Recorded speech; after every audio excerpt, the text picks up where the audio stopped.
The world measures greatness by speed, by applause, by how loudly a name is shouted when the race is over. In 1924, the world gathered in Paris to crown the fastest man alive. Empires leaned forward. Nations held their breath. One man stood at the center of it all, destined for gold, scripted for glory. And then he stopped, not because he was afraid, not because he was weak, but because obedience demanded a price no medal could repay. This is not the story of a race that was won. It is the story of a race that was refused, and of a life that proved the greatest victories are often invisible to the world. This is the story of complete surrender. The pressure was not atmospheric. It was geological. It was the crushing weight of an entire empire leaning on the shoulders of one man. Paris, 1924. The 8th Olympiad.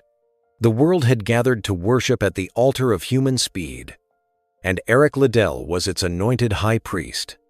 He was the fastest man on the planet over 100 meters. He was Scotland's pride, Britain's surest bet for Olympic gold. The script was already written. The laurels were all but placed on his head. Yet, as the official schedule was posted, a ripple of disbelief turned into a tidal wave of national outrage. The heats for the 100-meter dash were scheduled for a Sunday. For almost any other athlete, this was a scheduling inconvenience. For Eric Liddell, it was an impossibility. He didn't hold a press conference. He didn't issue a manifesto. He simply, quietly, refused to run. The backlash was immediate and ferocious. The British press, previously fawning, turned vicious, labeling him a traitor to his country. Members of the British Olympic Association berated him. Even the Prince of Wales, the future King Edward VIII, was dispatched to pressure the young Scot to put crown before conscience. They begged him to consider the glory of the empire. They argued that his talent was a gift that demanded display. Liddell remained immovable as granite. He had spent his life training his body to break records, but he had spent even longer training his soul to obey God. He believed the Sabbath was holy, a day reserved for the Lord, not for personal glory or national pride. To run would be to violate a direct command from the king he served above all earthly monarchs. The world looked on, baffled. Why would a man work his entire life for a singular moment, only to throw it away on a technicality of religious observance? What kind of conviction is strong enough to withstand the roar of a stadium and the demands of a king? To answer that, you have to understand that for Eric Liddell, the 1924 Olympics were not the climax of his life. They were merely the introduction. Long before the cinder tracks of Paris, Eric Liddell's heart belonged to a different soil. He was born in Tientsin, China, in 1902, the son of Scottish missionaries. He grew up breathing the air of service and sacrifice. The Liddell family revolved around a simple, potent axis. Obedience to God's will was the only path to true life. Sent back to England for schooling, Eric and his older brother, Rob, landed at Eltham College, a school for the sons of missionaries. It was here that the contradiction of Eric Liddell began to manifest. He was undeniably shy, deeply pious, and utterly unassuming. Yet, put him on a rugby pitch or a running track, and he exploded with untamed brilliance. By the time he reached Edinburgh University, he was a sensation.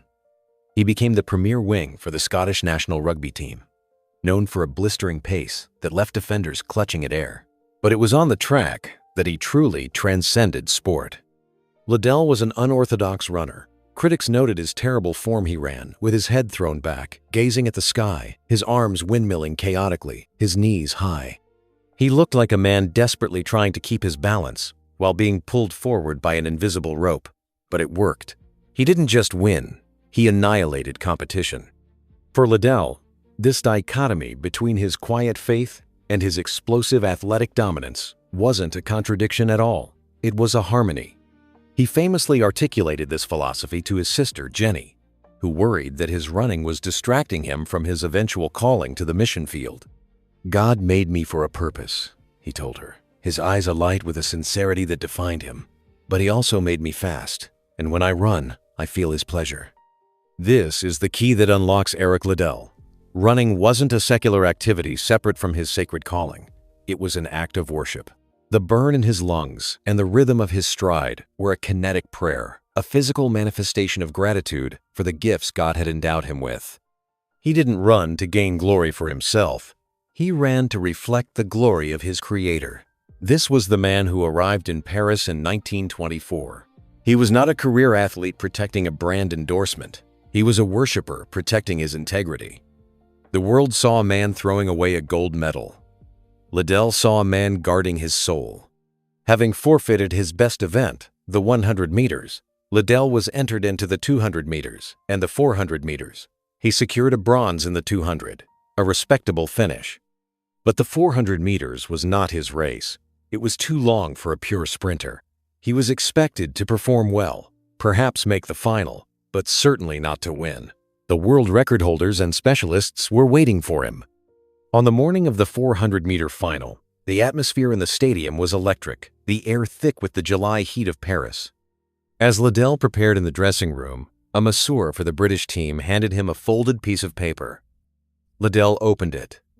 Inside, written in simple script, was a verse from 1 Samuel 2:30. He that honors me, I will honor. It was a divine bolt of lightning, a direct affirmation of the agonizing choice he had made days earlier to refuse the Sunday 100-meter race.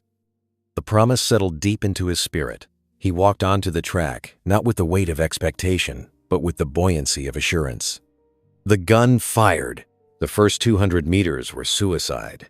Liddell, drawn in the outside lane and unable to see his competitors, ran the first half of the race as if it were a 200-meter sprint. The crowd gasped. Experienced track observers knew this was madness. He would burn out long before the final straight. Entering the final bend, the lactic acid should have paralyzed him. The specialists began their kick, closing the gap. But then, the familiar, chaotic form of the Flying Scotsman emerged from the pack. His head went back, his eyes fixed on the heavens, his arms flailing in that distinct, unorthodox rhythm. He didn't fade. He accelerated. He crossed the finish line 5 meters ahead of silver. He hadn't just won the gold. He had shattered the world record, finishing in 47.6 seconds. The stadium erupted. It was an impossible victory, a triumph of raw will and spiritual fortitude over athletic convention. In that moment, Eric Liddell was the most famous athlete on earth. The British press, having just vilified him, now crowned him a hero of almost mythical proportions. He was the man who stood by his principles and won anyway. It was the perfect Hollywood ending. The movie Chariots of Fire, which would win Best Picture decades later, largely ends its emotional arc here, amidst the cheering crowds and the glint of gold. But for Eric Liddell, the gold medal was not the summit. It was merely the base camp. The real climb was just beginning. If the world was shocked when Liddell refused to run on Sunday, they were utterly confounded by what he did next. At the absolute apex of his fame, with professional contracts, endorsements, and a lifetime of celebrity laid out before him, Eric Liddell packed his bags. A year after his Paris triumph, he boarded a steamship bound for China. This was the great bait and switch of Liddell's life. He used the platform of Olympic gold not to build a personal empire, but to draw attention to the gospel, and then he promptly abandoned the platform altogether. He didn't return to the China of his idyllic childhood memories. He returned to a land fracturing under the weight of civil turbulence and the looming shadow of Japanese aggression. He took a teaching position at the Anglo-Chinese College in Tientsin. The man who had been cheered by tens of thousands in European capitals now spent his days teaching chemistry and organizing sports for Chinese teenagers. For over a decade, Liddell poured himself into this work. He married Florence Mackenzie, the daughter of Canadian missionaries, and they had 3 daughters. Life was demanding, often dangerous, but deeply fulfilling. He traveled into rural areas, sharing the gospel in villages torn apart by warlords. The Olympic champion was now a humble foot soldier in God's army, his golden speed replaced by the patient endurance of missionary life. As World War II intensified and the Japanese Imperial Army advanced through China, the situation became critical. In 1941, recognizing the imminent danger, the British government advised all nationals to leave. Painfully, Liddell made the decision to send Florence and their children to safety in Canada. He, however, chose to stay. His work was not finished.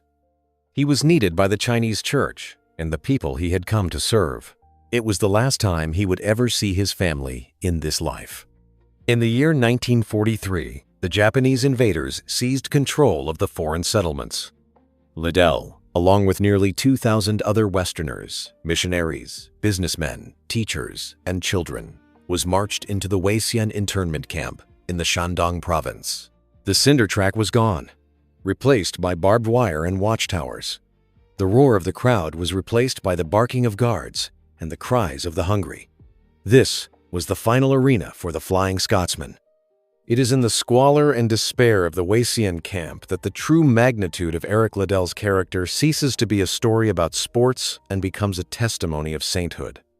Camp life was a pressure cooker of stripped humanity, people from all walks of life, suddenly deprived of privacy, adequate food, and freedom, dissolved into factionalism, selfishness, and despair. The veneer of civilization wore thin very quickly. Yet, amidst this degradation, Eric Liddell became a beacon of stabilizing grace. He didn't leverage his fame for extra rations or easier work details. Instead, he became the camp's servant. He organized everything. He taught science to the children, ensuring their education continued behind the wire. He organized sports leagues to keep morale up, refereeing games with the same integrity he once brought to international competition. He carried coal for the elderly. He intervened in disputes, his quiet authority quelling arguments that threatened to turn violent. The true measure of his impact in the camp comes not from hagiographies written by admirers, but from the testimony of skeptics. Langdon Gilkey, a young American scholar imprisoned in Weixian, was cynical about religion and missionaries in particular. Yet, watching Liddell, his cynicism dissolved. Gilkey later wrote of Liddell, "It is rare indeed that a person has the good fortune to meet a saint, but he came as close to it as anyone I have ever known." Gilkey noted that while many missionaries in the camp were rigid or self-righteous, Liddell was an ocean of practical love. He was overflowing with good humor and love for life, and with enthusiasm and charm. He was full of soul. Liddell's faith wasn't a theological abstraction. It was the glue holding the camp together. He lived the Sermon on the Mount in a place designed to crush the human spirit. The most staggering example of this occurred as rumors swirled about prisoner exchanges. High-level negotiations were happening between Western governments and the Japanese captors. Word reached the camp that Winston Churchill himself, aware of the famous Olympian trapped behind the wire, had personally approved Liddell's name on a short list for an exchange. It was a ticket out of hell. It was a return to his family, to safety, to life. But according to multiple accounts from survivors, when the opportunity arose, Eric Liddell did not take it. Instead, he quietly gave his spot to a pregnant woman trapped in the camp. He chose to remain in the dust and hunger so that another could go free. It was the Paris refusal magnified 1,000 times, a rejection of personal salvation for the sake of a higher law of love. By late 1944, the privations of the camp began to take their toll on Liddell's athlete's body. He began to suffer blinding headaches. His speech became slurred. The vibrant, energetic man who could outrun the world was now stumbling through the barracks. There were no sophisticated diagnostics in Weixian, but it is now believed he was suffering from a large brain tumor exacerbated by malnutrition and stress. Even as his body failed, his spirit refused to bend. He continued to encourage others, writing devotional notes and counseling the depressed even when he could barely stand.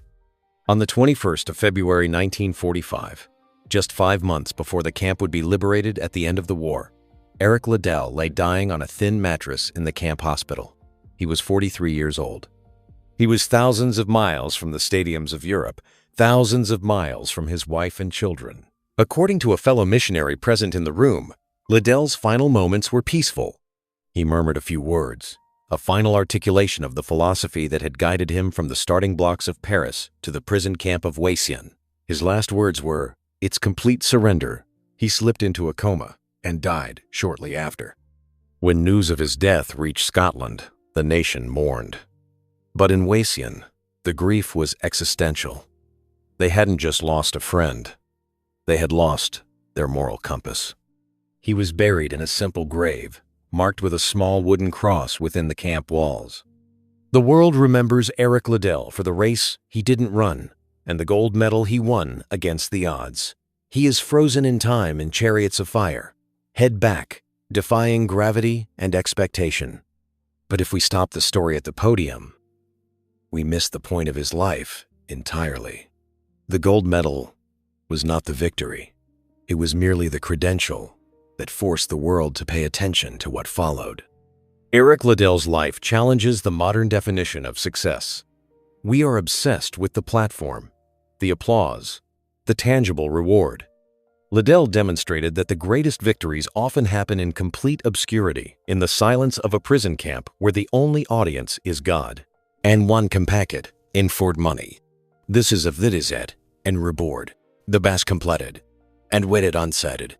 The said, that is of the best completed. He showed us that conviction is not truly conviction until it costs you something you love. He showed us that a man can possess world-class talent and yet find his highest calling in becoming a servant to the lowest. Eric Liddell didn't lose his life in China. He didn't throw away his potential. He invested it in the only currency that matters eternally. He ran his race not for the fading laurel wreath of Olympic glory, but for the imperishable crown of righteousness. His life poses a devastating question to every reader. We are all running towards something, fueled by our desires and ambitions. We all have our Sunday, that line in the sand, where the demands of the world collide with the call of God. When that moment comes, will we run for the gold that perishes? Or will we, like the Flying Scotsman, find the ultimate victory in complete surrender? Eric Liddell never outran death. He never escaped suffering. He never returned home to applause or legacy tours. But he finished his race, not before crowds, not beneath flags, but behind barbed wire, in a place where faith was the only currency left. The world still remembers him for a gold medal. Heaven remembers him for a life poured out. And now, the question turns toward us. Because every generation has its race. Every soul has its Sunday. That moment when obedience costs more than ambition can justify. When that moment comes, will we cling to what perishes? Or will we, like the Flying Scotsman, choose the crown that cannot fade? The race is still on. The question is not how fast you run, but who you are running for.